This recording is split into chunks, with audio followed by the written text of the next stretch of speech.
Essa é a jaboticaba, uma fêmea da raça tamanduá-bandeira que, com um mês de vida, chegou ao setor de animais silvestres do Hospital Veterinário da UFO em outubro de 2017.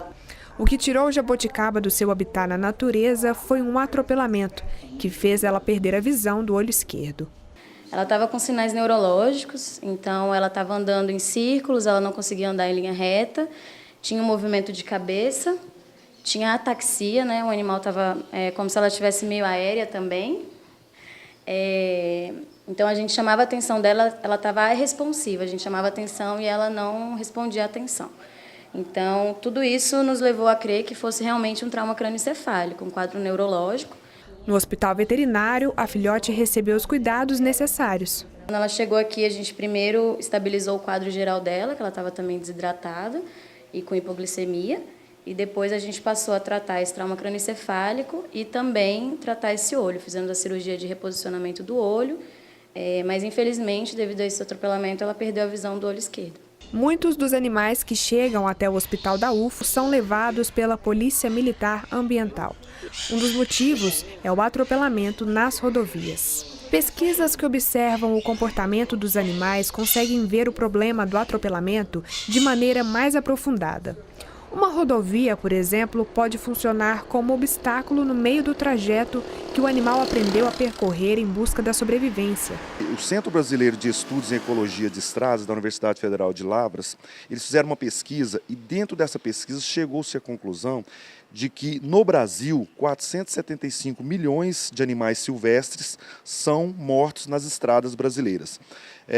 Desses 475 milhões, 90% são animais vertebrados, ou seja, aqueles rãs, aves, animais de pequeno porte, e os demais 10% são animais que a gente está acostumado a ver no dia a dia aí, ou seja, siriema, tamanduá-bandeira, a onça jaguatirica, o macaco prego, esses animais de grande porte, como a anta também. Quando se fala em aprender, estamos falando de instinto, de algo passado entre gerações.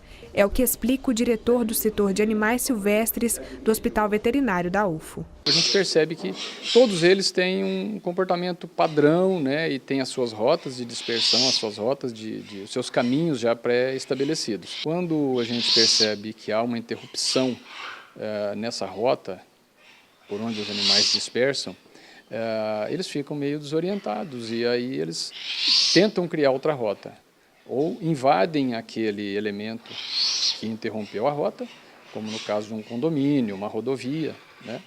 E aí cria-se um conflito muito grande com seres humanos e animais domésticos. Aí cria-se um outro problema, que é o animal entrar na cidade, o animal silvestre entrar na cidade, é uma ameaça para o ser humano, todo ser humano tem o animal silvestre como sendo ameaça, um bicho que vai agredi-lo, vai machucar, vai transmitir doença, enfim. Então isso é um problema sério, tanto para os seres humanos quanto para os animais silvestres. Esse aqui ao meu lado é o Pablo, um veado catingueiro que chegou aqui no setor de animais silvestres com menos de uma semana de vida. Ele sofreu atropelamento, já passou por 2 cirurgias, mas provavelmente não vai poder voltar à natureza.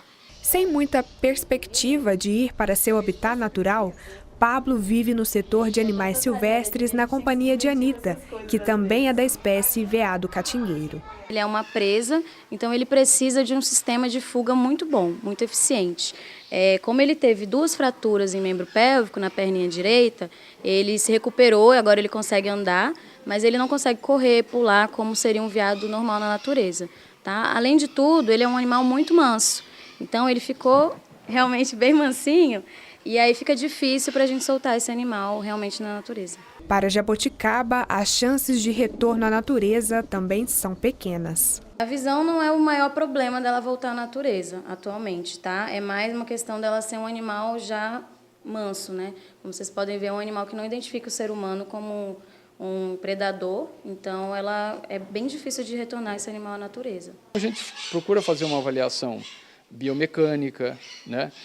No próprio comportamento alimentar, se o animal está se alimentando bem, se ele consegue se reproduzir, porque um outro fator importante e que nos leva a recuperar cada indivíduo para viabilizar a soltura dele na natureza é a preservação desse patrimônio genético naquele ambiente. né? Quanto mais diversidade genética nós tivermos naquele ambiente, naquela população de uma determinada espécie, melhor é para a sobrevivência daquela espécie. Animais silvestres que chegam machucados ou doentes recebem os cuidados por aqui e acabam retribuindo, porque ajudam os pesquisadores da UFO a conhecer melhor sobre a saúde dos bichos. O que todos esperam é que o local seja só uma estadia e que depois de um tempo os animais possam voltar para a natureza.